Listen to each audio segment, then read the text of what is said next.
In my game, we called it work, though it wasn't exactly in the mould of the 9 to 5 pinstripe brigade up from Surbiton on the 842, but it was work nonetheless, often with guns, knives and beatings as the tools of our trade.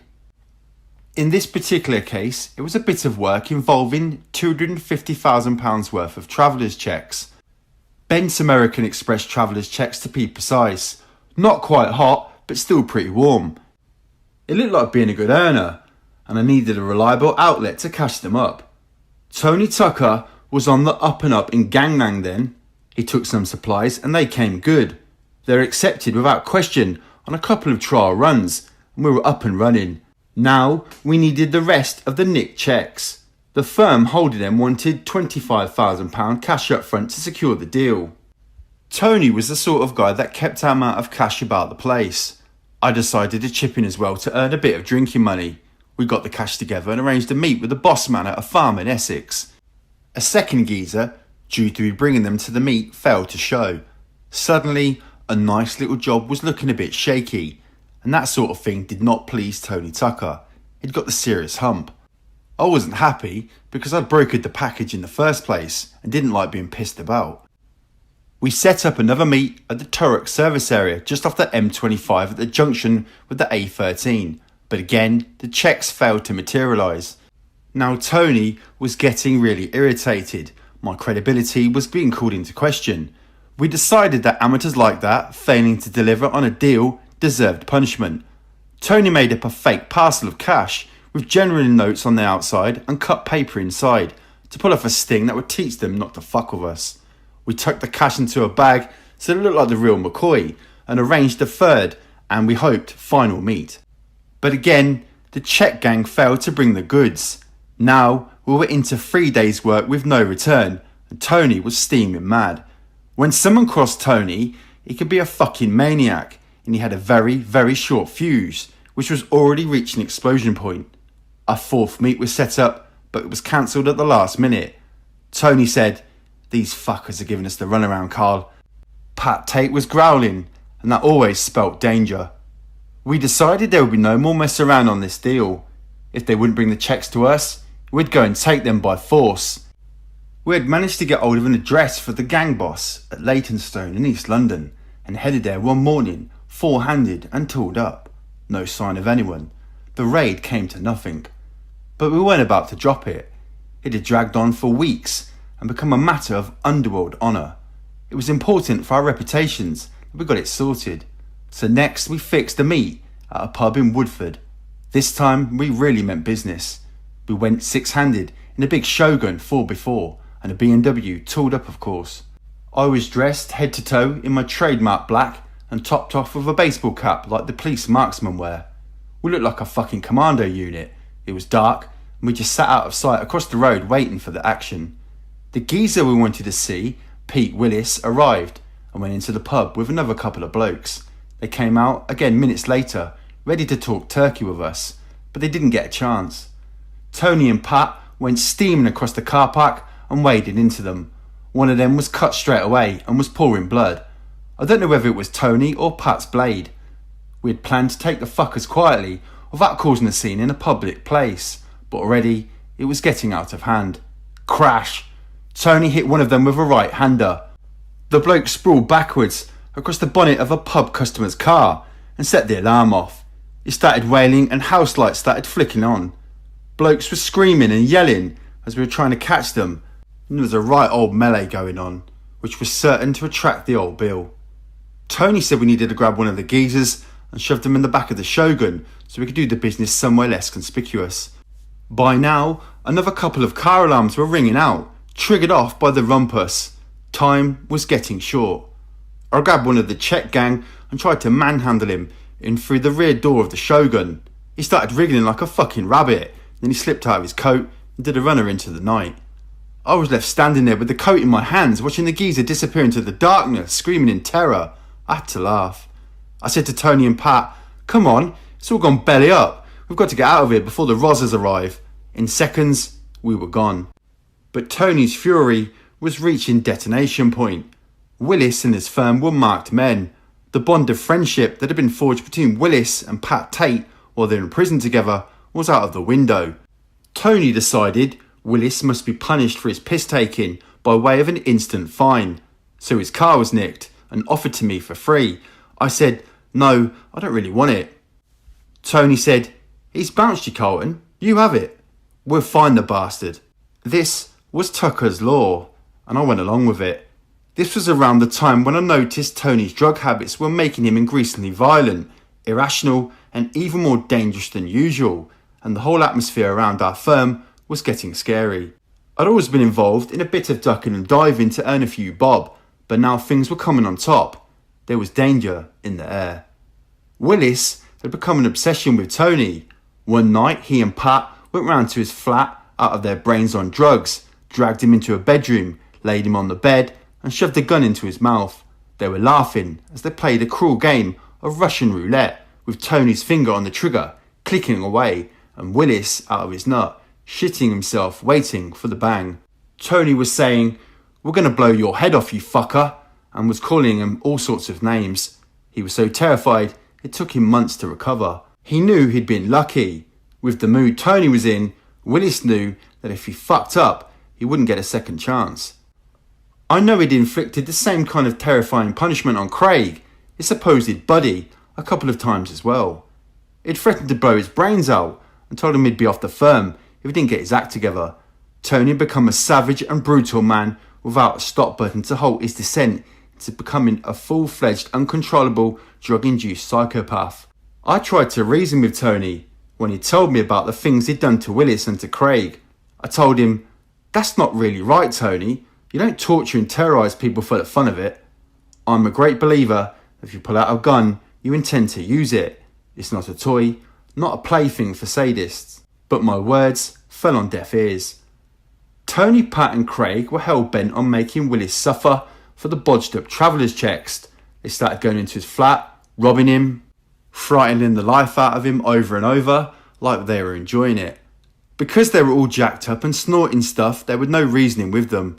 They were using everything: crack, cocaine, freebase, coke, Special K, as ketamine was called, some lignocaine, anything they could shove up their noses or stick in their arms that gave them a buzz. I didn't want to get into a conflict with Tony. I regarded him as my best mate, and I supplied a lot of the muscle for his doors. We both did really well out of it, but was getting increasingly edgy about the way things were going. Then Pat got shot and the temperature was getting even higher. Remember Tony turning up late at a big gangsters party at Phil's snooker hall in Dagenham and saying that Willis had popped one in Pat's arm with a pistol, causing a nasty but not life-threatening injury. Our first concern was that Pat was in serious trouble with the prison authorities because he was still on parole from his last sentence, and any suggestion that he was mixed up in any sort of villainy and he'd be back inside so fast his feet wouldn't touch the deck. And that would be a key member of the firm out of action. Tony said Pat had been shot by someone hiding in the bushes of the garden of his bungalow near Basildon. He'd been in the bathroom with his little boy when someone had rattled off 2 shots in quick succession, and Pat instinctively put his arm to protect himself and the child, and the bullet had smashed into his arm and out of the other side. Although Tony had no evidence as to who had fired the shots, he said, "I know it's that bastard Willis." I asked Tony if he was certain, because there would be a list of people who might want to take a pop at Pat. He snapped, "Of course I'm sure, that little fucker's definitely done it. He's going to pay for this." It was a sinister prediction that people knew would soon become reality. It brought the party to a rapid close. Tony was gutted. I was gutted. Nobody felt like partying anymore. Normally, these underworld shindigs are a right good laugh. Locked doors, coded entry only, no strangers allowed. This was gangland letting its hair down away from prying eyes. Now people were leaving early, drinks half finished. The only topic of conversation was Pat's shooting, and of course, what Tony's next move would be. We visited Pat in hospital the next day. He was surprisingly chirpy for someone who just stopped a .38 bullet. He too was certain that the would-be assassin was Willis. Tony said, "Right, find him. I want all these stops pulled out. Find the fucker. He's done Pat, and he's going to die." I was a little bit half-hearted about starting a big search. I knew that Pat and Tony had both terrorised Willis, and this was probably the frightened victim striking back on the basis that he might get them before they finish him, or life would become a nightmare forever and a day. I could imagine how he felt.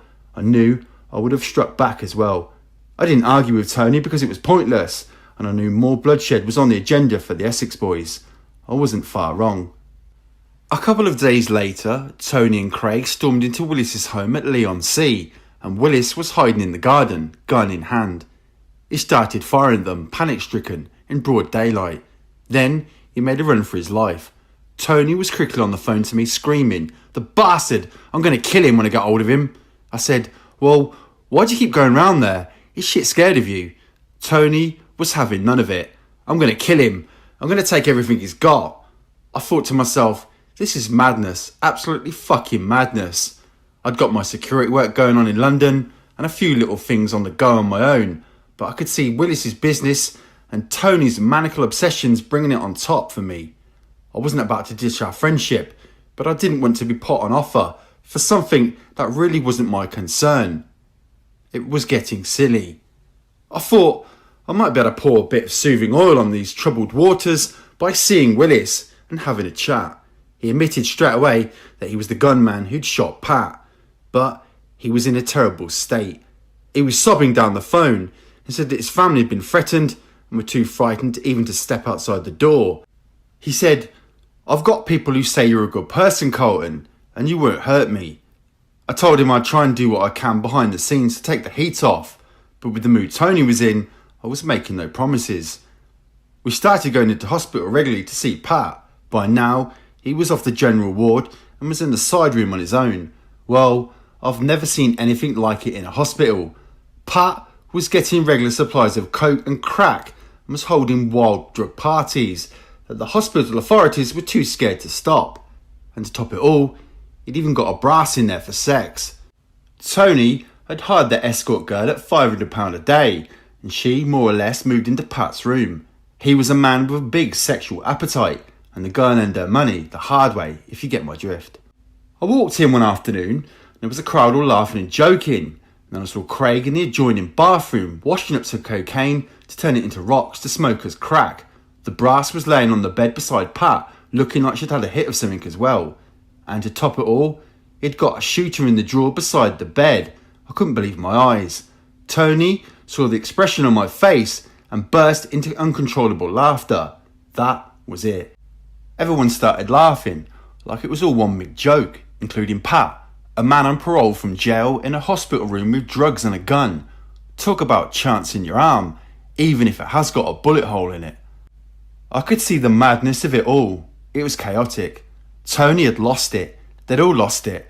But I don't work like that. I rounded on Craig and his crack factory. You're off your fucking heads. I could see the crack, the most addictive of all forms of cocaine, a plastic bottle to smoke it. I could see powdered cocaine, pills, pipes, puff, all sorts. Some of the people had been partying there all night. Tony had slept on the floor. I couldn't believe this could happen in the National Health Hospital. I couldn't believe the nursing staff and the doctors would tolerate it. But I suppose, on reflection, who's going to risk a good hiding by grassing up a hard-looking bunch like that? A nurse came in while me and a pal were on a visit and must have clocked what was going on. She didn't say anything. I just muttered excuses about visiting a friend and turned to my mate and said, "Come on, we're out of here. This is crazy." I looked at the others, all out of their skulls, and said, "What are you fucking doing? You are well out of order." I thought they were putting everybody in jeopardy by their stupidity. I like a laugh, but this was sheer lunacy. My predictions were right. Early the next day, the police steamed in and nicked Pat in his room in possession of the handgun, a bag of pills, an ounce of puff and cocaine. The prostitute was still in business and standing by Pat's bed. They'd been shagging on and off all night in a public hospital. You can't do that. That's when the craziness of it all hit me like a ton of bricks. This just wasn't out of control. They were uncontrollable. They'd terrified the hospital staff in the belief that they were now above the law, that they were the Essex untouchables. No one is above the law, be it the law of the land or the law of the jungle. Now the law had hit back with a full-scale armed raid on Pat's room. Someone had obviously tipped them off about the gear and the gun, and they gave the operation the full Monty treatment. They knew about Pat's reputation and his associates and took no chances. Tony and Craig also put their hands up to some of the drug charges, which was only fair because they'd bought most of the stuff in. Pat claimed he never knew the gun had been bought in, but the cops had enough to get him banged up again straight away in a Category A high security prison hospital wing. In the meantime, I was getting more calls from Willis. He was in bits. I felt really sorry for him. He'd been under more pressure than any man should be asked to endure. While Pat was in hospital, Willis had got hold of a shooter and had hidden in the car park waiting for Tony to come out to have another crack at him. It came to nothing, but Willis was still tearing his hair out with worry. He was cracking up. I knew he was reaching the end of the line when he phoned me one day in tears and said, "I want to ask you a big favour." I said, "Depends on what you want." I could barely believe it when he said, "I want you to kill me." I was flabbergasted. He repeated, "Would you shoot me, Carlton? I can't go on living like this. I haven't got the bottle to kill myself. Will you do it for me?" I said, "You can't ask me to do that. You can't ask that of any person." It was like he was having a dog pot down. No way was I going to be part of that. I knew from the terror in his voice that this was no idle request. This man wanted to die, and he wanted to make me the executioner. I told him that there wasn't the remotest possibility of it taking place, and told him to go on the run, go and hide somewhere safe until I had a chance to put a good word in for him. Then he wanted to meet. He came to my house in Brentwood. I have never in my whole life seen such a broken wreck of a man. He was trembling non-stop, shaking from head to toe, and he still had the gun tucked under his coat. He was togged up in a bulletproof vest. I knew I had to be careful. We walked through the kitchen to talk, knowing that if he was as totally unhinged as I believed, he might have a go at me. I undid my shirt. "Look, I'm not carrying anything. You are safe here." A visible look of relief swept across his haggard face, but still he was nervous, cautious to the extreme. "You might be setting me up." I said, "Look, I'm a man of my word. I'm trying to calm things down. I don't want to see anyone killed." We talked and talked for over an hour. He was like a condemned man, and then I saw him twindling the revolver under his jacket. I said, "Don't be fucking silly. What are you going to do? I'm not going to hurt you." He said despairingly, "Carlton, I just don't know who to trust." All this grief, I thought, over a bit of work that had gone wrong, a few miserable traveller's checks. "Right," I said, "you've got to get off the manor right away till it blows over. In the meantime, I'll talk to the people who are after you." Finally, I was able to persuade him to trust me to let me handle Tony, Craig and Pat. I even managed to get him to hand me the revolver, just for a look of course. It did flash through my mind that I could now turn on him and call Tony. But this poor bastard had suffered enough. He stayed agitated until he'd got the shooter safely back in his custody, and then he calmed down a bit. He seemed to realise that I wasn't about to turn him into his enemies. It was one of the tensest moments of my life. Here was a man frightened of me, apprehensive in the extreme, sitting with his finger on the trigger of a loaded revolver, and I'd managed to coax him into handing it over. It was a personal achievement I was proud of, but the situation still left Willis a broken man, a nervous wreck watching every shadow. It wasn't long before he was picked up by police and charged with the shooting of Pat Tate. He was probably safer on remand in jail than wandering about Essex, ducking bullets. With Pat also out of the way for a while, the likelihood of another shootout diminished. But Pat wasn't a man to lie down and roll over, even though he was back in the slammer. Me and Tony visited him regularly.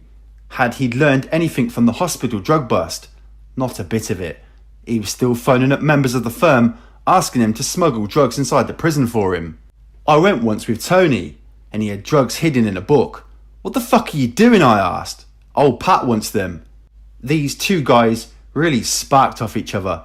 Together, they were a nightmare. Alone, Tony was a different bloke, and while Pat was inside, I could see the old Tony I knew and loved coming back again. Funny, generous, considerate. Except for the drugs. That's one thing he couldn't kick. I got a panicked telephone call from his girlfriend one night. She was screaming and crying. "What's the matter? What's up?" She sobbed. "Tony's just broken a needle in his arm." He'd had trouble looking for a vein to inject to fix, and had stuck the pin in a bone and snapped it clean in two. She said, "He's walking around with it, squirting blood everywhere, and he won't go to hospital. He'll kill me if he knows I've called you." I knew what sort of needle he'd used, a big fucker like the type I'd been injecting steroids. This was serious.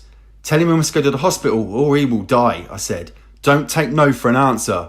Tony eventually agreed, and doctors surgically removed the jammed needle. "Tony," I said later, "it's time me and you went away for a holiday." I told my partner Denny that I was going away on a spot of business, collecting an overdue debt in Spain, and I'd ring her from the Costa del Sol. Then I went and picked up my mistress Lynn, met up with Tony, and we caught a plane to Malta and booked into the Holiday Inn. Tony was happy to chip in for half of the cost because he really needed to get away. He needed to escape from the drugs and the tension of the whole Essex gangland scene. I could see he was suffering withdrawal symptoms, but he was trying hard to find himself again away from the pills, powder and needles. We went out for meals and drinks and he seemed to be coping, but I knew he was in deep trouble. The veins in his arms were dotted with injection scars and he'd turned a sort of grey colour. He wasn't the man I'd first met. He'd lost his zap. But I was big on his case, trying to get him off the drugs to clean him up, and with Pat's influence no longer there, I reckoned I could get the old Tony back. With Willis banged up too on firearms charges, I hoped this volatile situation of the past few weeks was now subsiding. It was a good holiday overall and Tony showed definite signs of improvement. Then we arrived back at Heathrow Airport and Craig was there to meet him in the arrivals lounge. And what's he got? A fucking bag of gear. I was fucking livid. I walked out of the toilet where they were jacking up on Charlie, shaking my head in despair. I'd been trying to save a friend's life and all my work was being undone in seconds. It became patently obvious that Tony didn't really want to come off drugs, or his addiction was so deep-rooted he just couldn't kick the habit. And it was to get worse in the run-up to the triple murders at Retterdon. Smack, ketamine, crack and Nubane were all regularly on the menu at his drug binges in unlimited quantities. The Nubane did in fact help to calm him down. It's a morphine-based painkiller which seemed to soothe his temperament, and he was able to get back in a bit of training at the gym. Even though he was being dragged down by his drug addiction, he was conscious of the need to work out to keep himself in shape. He seemed to be making a big effort to clean himself up. It also taken him up with a girlfriend, Donna Garwood, which really surprised me because I thought his relationship with Anna Whitehead was really strong. Especially when they moved from Chafford 100 to a mansion of a place at Fobbing called Briarmount Lodge. Then Pat came out of jail again. He'd done another year for breaking his parole and offences connected to the hospital bust. That was nothing to a man like Pat Tate. He'd originally been sentenced to 6 years inside for robbing a Happy Eater restaurant and possessing cocaine. He'd got into a row over the bill and he and his girlfriend decided to help themselves to the takings. When he was remanded to Chelmsford Prison by Ballarat magistrates, he vaulted over the side of the dock, struggled off the efforts of 6 police officers to hold him down and dashed from the court and roared off on a waiting high-powered motorbike. He vanished to Spain and stayed in hiding on the Costa del Sol for a year. But he then made the mistake of visiting friends in neighbouring Gibraltar and was promptly nicked by the British authorities and returned to jail in the UK. He served 4 of 6 years, leaving prison a bitter and angry man in the grip of hard drugs and a racing certainty to be in trouble again in double quick time. So it proved. He was back behind bars within 12 months. We hired a huge stretch limo to meet him when he came out after his breach of parole sentence was over and waited outside Whitemoor Prison in Cambridgeshire. It must have looked like a welcoming party from the Basildon branch of the Mafia. I'm sure it didn't go unnoticed by the prison authorities or police. Pat had not used his time inside to clean up his act. Just the opposite, in fact. He'd put pressure on various people, including Tony, to slip him drugs, including heavy-duty steroids on visits. Me and Tony had argued over it. I told him, "Don't put me in that situation. What anyone else does is their business, but I think it's stupid." Anyway, Tony totally ignored me, and I saw him slip a syringe and some drugs to Pat right under my nose as we were chatting in the visiting area. It was so quick the screws and the CCTV didn't pick up on it. He was a big, awesome, powerful man, 18.5 stone with a big personality to match. He was much admired in underworld circles, and his escape from the magistrate's court was already written in the Essex gangland folklore. I suspect the screws were a bit in awe of him. He was a man to be feared, a man who could sort out problems, so I think maybe he had his uses inside. He had lots of clout among black and white prisoners alike, so I reckon the screws thought he could oil the wheels for them. I think that was the way they looked on him. So he strolled out through the gates of Whitemoor an hour and a half later than scheduled, like a conquering fucking hero, fit, tanned, and as handsome as ever. The illusion was soon shattered. There was all the backslapping, the hugging, the kissing, then the champagne corks popped, and Pat was back in town. Within minutes of driving off, someone had pulled out a big bag of gear, and they were all on it again. I thought, oh shit, this is never ending. I'm just banging my head against the wall. I tried to help Tony. Now I knew my cause was lost. Big Pat was a malign influence that was to see Tony back on the slippery slope within days. It started with a massive gangland party at Tony's house. Not that I didn't like Pat. He was a terrific character, but he seemed to mesmerise Tony. As soon as he was out, Tony lent him his black Porsche. Pat was swanning round Southend in it, boozed up, bird at his side, when he got involved in a smash and was pulled by the police.